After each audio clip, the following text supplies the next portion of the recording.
Well, hello and welcome to another trading day right here in Lagos, Nigeria. Let's get to the top stories that set to agenda now. Starting with the oil market, we see oil prices have eased only slightly. Most of the gains are from the prior session.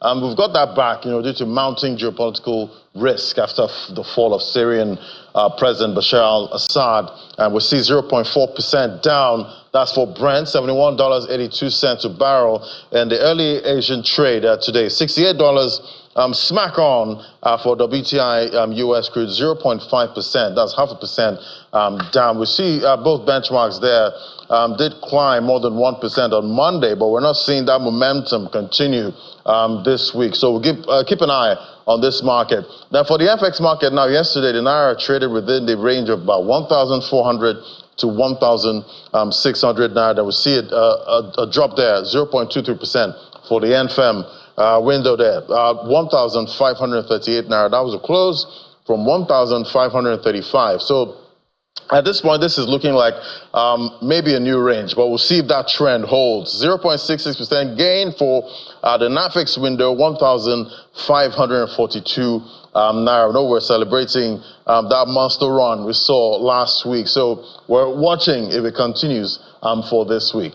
All right, to other stories now. For the first time, Nigeria is off the list of countries with trapped airline funds as the International Air Transport Association, that's IATA, reports $1.7 billion in blocked revenues globally, as of October 2024 was down to about $1.8 billion in April. IATA confirms that Nigeria has resolved $831 million of trapped funds since June 2023, leaving only about $19 million awaiting central bank verification through commercial banks. While Nigeria shows improvement, 9 countries, including Pakistan, Bangladesh, Eritrea, account for about 83% of the industry's blocked funds, totaling $1.43 billion. IATA's Director General, Willie Walsh, urged governments to remove barriers, stressing the importance of smooth fund repatriation to sustain global aviation services. And to other matters now, Nigeria's value-added tax collection reached 1.78 trillion naira the third quarter of 2024, showing a 14.16% increase from 1.56 trillion in the second quarter, and that's according to the National Bureau of Statistics. However, the country's company income tax collection for the third quarter of 2024, that totaled about 1.77 trillion naira, representing a significant decrease of 28.2% from the 2.47 trillion naira collected in the previous quarter. The MBS reports that local CIT payments amounted to about 920 billion naira, while foreign CIT payments contributed 852 billion naira in the third quarter of 2024. To some company news now, Meccano Motors, in partnership with Shangan Automobiles, has formally unveiled 2 premium models from Shangan, the all-new CS95 and the X7 Plus. Both vehicles were introduced at the Meccano Motors showroom in Lagos shortly before the Shangan Festive Night 24. Take a listen. The Meccano Motors Shangan showroom in Victoria Island, Lagos, buzzes with excitement as guests gather to celebrate an exclusive partnership between Meccano Motors and Shangan Automobiles. The evening promises the unveiling of 2 exceptional vehicles, the luxury all-new CS95 and the urban-friendly X7 Plus. 3, 2, 1. With dramatic flair, the X7 Plus is first unveiled, showcasing a compact yet stylish frame that captivates the guests. Turn around! Moments later, the Shangan CS95 makes its entrance with its bold design, sleek lines, and luxurious leather interior. After the unveiling, the celebration shifts to the event hall where the Festive Night 24 continues. Executives from Meccano Motors and Shangan Automobiles share their vision for the vehicles. When we launched Shangan just 2 short years ago as the official dealer, we had a bold vision. It was to redefine the automotive experience in Nigeria and to set new standards of excellence. In just 2 years, Shangan has risen to become a leader in the automotive market, a milestone we are incredibly proud of. We are pleased to find a strong and like-minded partner in Meccano International Limited. We shall face up to the competition, continue to introduce globally recognized China models, including our deeper new energy vehicles. We currently have over 10 models in our lineup, and we've managed to put thousands of cars on Nigerian roads over the 2 years. And we will always look forward to providing you with the best services and the best products that we have to offer. For the brand, the Shangan CS95 and X7 Plus are not just cars, they are bold statements of style, performance, and practicality. For the CS95, the all-new CS95 Plus, our target audience is executives and also people with large families because, like we said earlier, it's a 3-row, 7-seat SUV. The X7 is slightly smaller, so that's also perfect for families with small kids, and the smaller kids can sit at the back row, you know, leaving ample space for the family to travel together.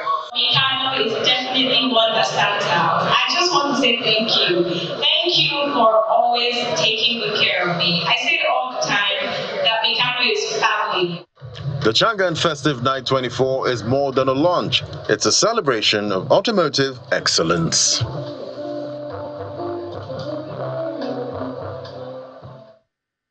And now to our first conversation. Let's get a check on commodities market and refining issues in Nigeria. We have Mr. Bismarck Ruwani, CEO, Financial Derivatives Company. Great to have you on the show. Good morning, sir.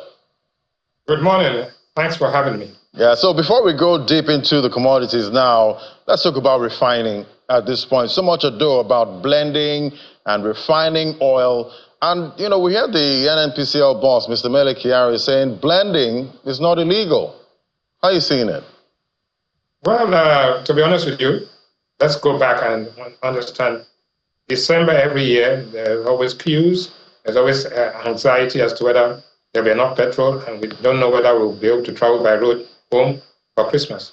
This year is different because there is ample supply, there is consistent pricing, and there's quality guaranteed, thanks to the Dangote refinery.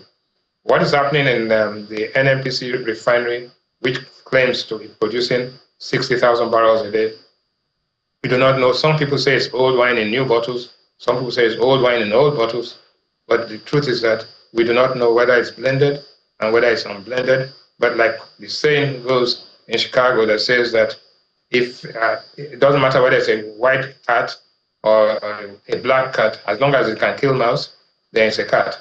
Here, we do not know what is happening. We think that the refining, the refinery itself, or the blending plant, or a combination of both, appears initially to have been producing something. But today, we are not sure as to what they are producing. And the price they are offering is definitely higher than the market price. But again, NNPC has been around for ages.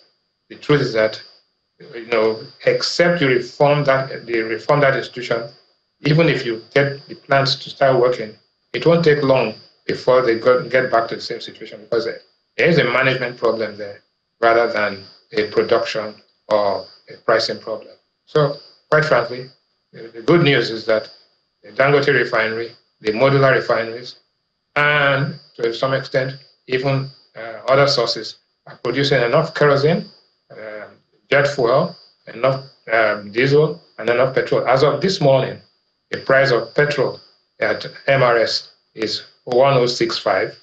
As of this morning, the price of diesel is 1140, and it has been stable for some time. Dangote had announced a discount, bringing the price down to 970 at refinery gate. So of course, some middlemen and distributors are taking advantage of that process. But generally speaking, we think that it's the best development at this point in time in December has been that we now have ample supply, quality supply, and at a consistent price. I'm definitely hoping we break that December tradition where we see queues everywhere. I'm definitely watching out, but we don't see any queues at this point, waiting for the Yuletide season, you know, to come through. But, you know, looking at the issue of, you know, blending and refining. No, but Dangote refinery has assured the market that there will be supply and that the quality is guaranteed, and went further to bring down announced a price drop, but that price drop is still being implemented as it were. So this is a different thing. But you must bear in mind also that inflation numbers are coming out this weekend. They are more likely than not going to be higher because of the fuel price hike in November. But we think that going on forward with consistent supply and the harvest and some kind of interim stability in the foreign exchange market, we might begin to see inflation begin to decline in December and January. But that's, we touch wood, we believe that that is possible. But right now, it's too close to call. Which one is a cheaper process for producing petroleum products, blending or refining? I didn't get the question. Which is a cheaper method of producing petroleum products, blending or refining? Oh, definitely refining. Blending is like, in other words, a form of adulteration as it is blending. But refining, the refining process is almost as old as mankind. It's a fractional distillation process. You heat up crude and then you collect it at different temperatures, all the way from methane at the top and all the way to diesel and bitumen at the bottom. So right now, and Nigeria has had refineries way back over 40, 50, 60 years. The fact that we couldn't maintain them, the fact that we had a situation where importing refined products and scamming the subsidy process has brought us to our knees. Right now, we have vested interest both in the importation of products, the distribution of products, the pricing of products, and the smuggling of products across the country. It will take time before these interest groups are dismantled. But the fact that we have a 650,000 barrel refinery per day refinery, the largest single train refinery in the world in Nigeria, it means that there's hope. But if we have to manage it properly, that's the thing. And I think the fact that it's a private sector owned institution, the fact that they raise money internationally and domestically means that the refinery is going to be under the greatest financial scrutiny the world has ever seen, and that's a good thing for Nigeria. All right, let's look at some recent data from the MBS there, foreign statistics, that's foreign trade statistics. We see China remains Nigeria's highest trading partner, but looking deeper into the report, we see that on the import side, total import from Malta, that rose about 766 billion naira in the third quarter of 2024. After we got reports that Nigeria's import from Malta rose from 0 to about 1 trillion in 2023. What is this data telling us? We know all about that drama about blending in Malta. Yeah. Again, you see, I take this data with a pinch of salt in the sense that I don't know what Nigeria imports from Malta, but for Malta to become a major trading partner of Nigeria means it calls for greater scrutiny. And we have to analyze that properly, whether it's blending or unblended or what have you. I do know that all of a sudden, Malta cannot be a major trading partner in Nigeria all within 1 year. So something is going on there which needs additional scrutiny, like I said. But again, coming back to the real deal, we said I heard you saying just now that the exchange rate appreciated in the NAFEM and NAFEX. But what happened in the parallel market was simply this. In the last couple of days, the Naira appreciated from 1770 at the peak at that point and came all the way to 1580 or something like that. Now, yesterday, it now depreciated again because the Naira was oversold, right? And therefore, we now began to see it's now gotten to 1640. As we speak this morning, the market is in stasis. That is, nobody's buying, nobody's selling. What are the good things? The good news, as you said, IATA blocked funds are out. We are no longer a blocked fund country. With the new matching system, which calls for transparency on the Bloomberg terminal. But these are tangential to the fact that we need oil proceeds. We need to have a stronger balance of trade. And the great news this morning is that cocoa is trading at over $10,000. And we are projected to do 250,000 tons this year. So from roughly $600 to $700 million 2 years ago, we are now aiming to get about almost $2 to $3 billion So basically, people in Osun Ekiti, Ondo State, should be actually living a life right now because they're making more money than any other part of the country. So that's good news. The exchange rate has helped us to make our exports cheaper, and that is translating into higher domestic revenue in dollars, and also is translating into higher output and activity in the agricultural producing areas. I think that's one thing to note. Looking at the strengthening of the naira from last week, and also coming into this week, we're still at 1,005 level at this time. When do you see this translating into lower pump price for PMS? Well, the lower global oil price, right, gets to a point. Right now, I think it's about 70, 71, but we think it could go down to as low as 65. But anything below 65 makes shale production, makes fracking unprofitable. And also, so there's a coagulation of interests, right? One, Saudi Arabia does not need price of oil to fall below a particular level. Saudi Arabia is in the mix now because of Trump coming in. You see what's happening in Syria, right? So Iran is under pressure to ensure that it keeps its production levels at market expectations. We also know that the United States also, as a major producer and consumer, the Saudi Arabians, the Iranians, and the Qataris, everybody, we all have an interest. So I think that we will have a global consensus of price of anything between 65 and 70. At that price, though, and if our production does not increase sharply, then Nigeria comes under fiscal pressure because we are borrowing.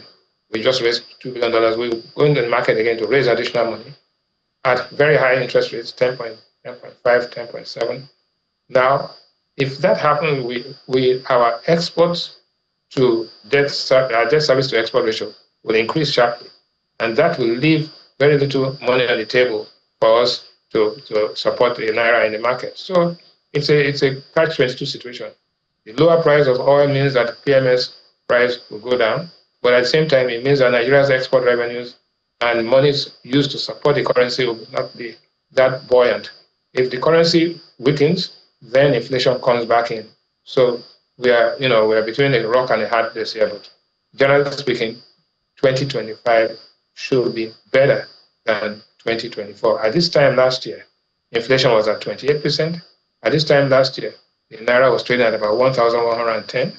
So the process of naira volatility had started, and the process of inflation, spiraling inflation had started at this time last year. So the base year effects has begun to play out, as you can find, as you will see when the inflation numbers come out. Ordinarily, we would have said inflation will go up to 36, 37%, but it's not going to go that high because the base, by this time last year, inflation had already started trending upwards, and the exchange rate had already started suffering. That's the truth of the matter. All right, all eyes now watching out for that November inflation report. But thank you so much, Mr. Bezos Kurani. Always great having your perspective. Thank you. Thank you for having me. I'll take a break now. When we come back, more conversations about how to industrialize Nigeria and Africa. That's in a moment. Just stay with us.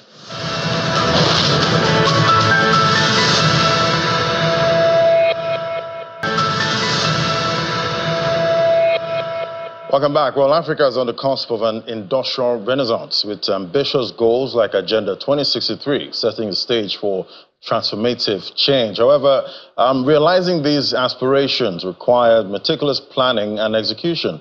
Let's look at the critical role of project management in driving Africa's industrialization and also for Nigeria with sustainable economic growth. Joining us for this conversation, we have George Samanis, Managing Director, Sub-Saharan Africa Project Management Institute. Great to have you on the show. Good morning.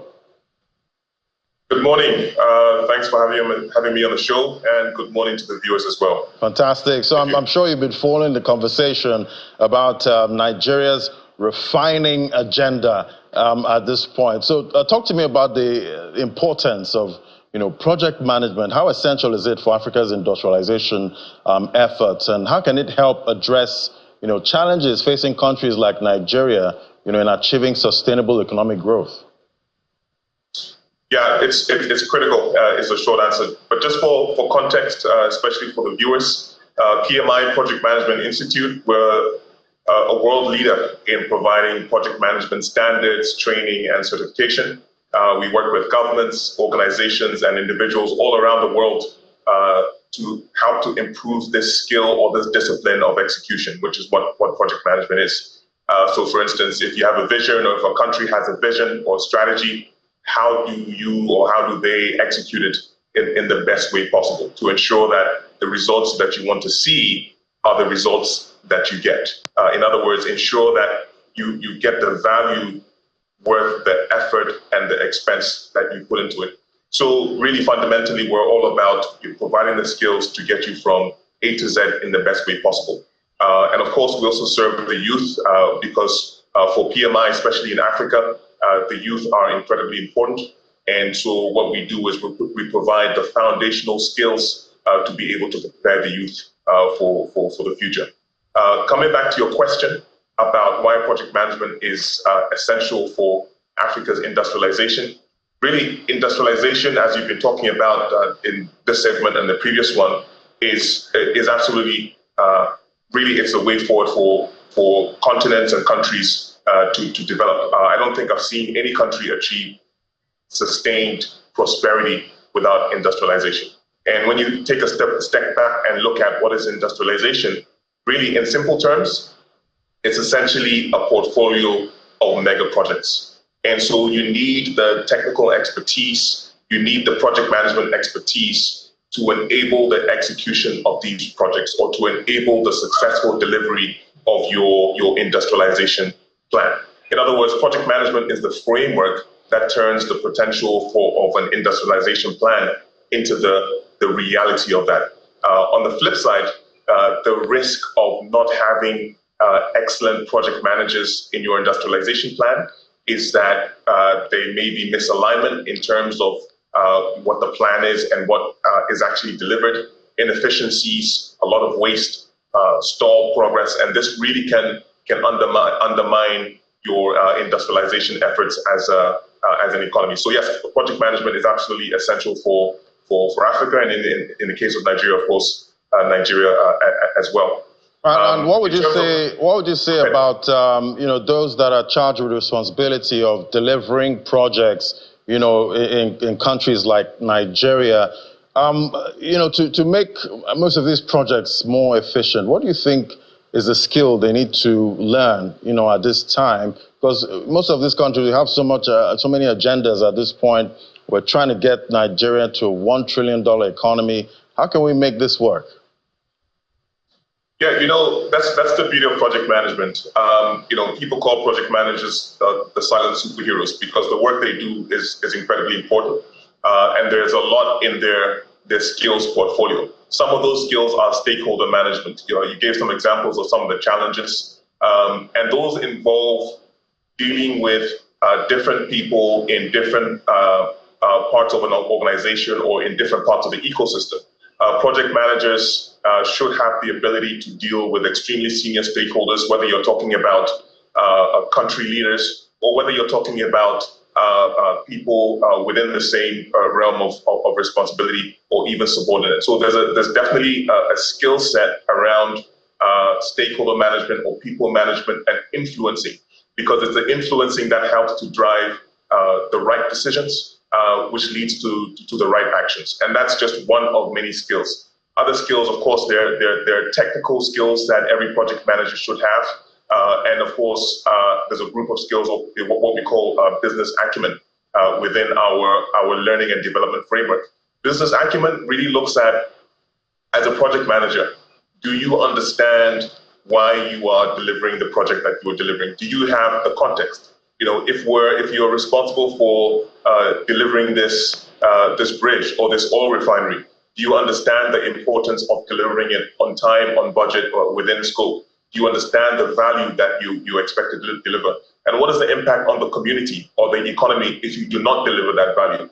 So it's all these skills, the technical skills, the soft skills or the people skills, and as well the people management or rather the business acumen that you need. So there's a whole portfolio of skills which we we help governments and corporations and, of course, individuals as well to learn in order to deliver successful projects. And give me some, examples of countries in Africa that have been able to, apply project management skills to actually deliver projects on time and projects that actually have positive externalities, at this point. Well, there are many, many projects, but I'll give you an example of something that's happening right now, right there in Lagos. So we PMI have partnered with the Lagos state government, who are really looking ahead in terms of, okay, how can they take their project management capability to the next level. So we're working with the Lagos state government. They're upskilling upwards of 500 people within the Lagos state government every year. This is a new initiative that just started. And the whole point is to be able to say, right from the senior leadership all the way down to people on the ground who need to have what level of project management knowledge and expertise, and how does that influence the portfolio of projects that Lagos state government needs to achieve. Of course, when you look at Lagos state government, we're talking about the Themes Plus agenda, looking at healthcare, looking at transport, and so they're taking this extremely seriously because, of course, the whole objective is to be able to successfully deliver projects for Lagosians. Outside of Lagos, outside of Nigeria, we're working with organizations like the Ministry of Infrastructure and Public Works in Nigeria, in South Africa, And in South Africa, the government there, they've partnered with PMI so that actually anybody who's working with the South African government in a project capability should be registered with a regulator called SACP-CMP. That's a South African Council for Construction and Project Management. And their registration process and standards are based on PMI standards. So we support them to ensure that actually everybody who is working with the South African government from an infrastructure perspective with the ministry has been registered and has the right standards. And there are many examples that I can give. And of course, the whole objective is to make sure that actually, if you have the right skill set within your ministry or government or company across the entire organization, then there's a higher likelihood of project success. Right, and we need a lot of project success right now, especially in Nigeria. But so much to unpack there. Thank you so much for coming on, Mr. George Asamani. He's an MD, Sub-Saharan Africa Project Management Institute. Thank you so much for coming on. Thank you. All righty then. So we'll give you a check on what's playing out later on at 1 p.m., how the markets are trading, local markets, and for most of the global markets that we track, we're there, and we'll have a surprise for you also there. Thank you so much for watching. I'm Ladi Williams from me right here. I hand things over to the Sunrise Daily team.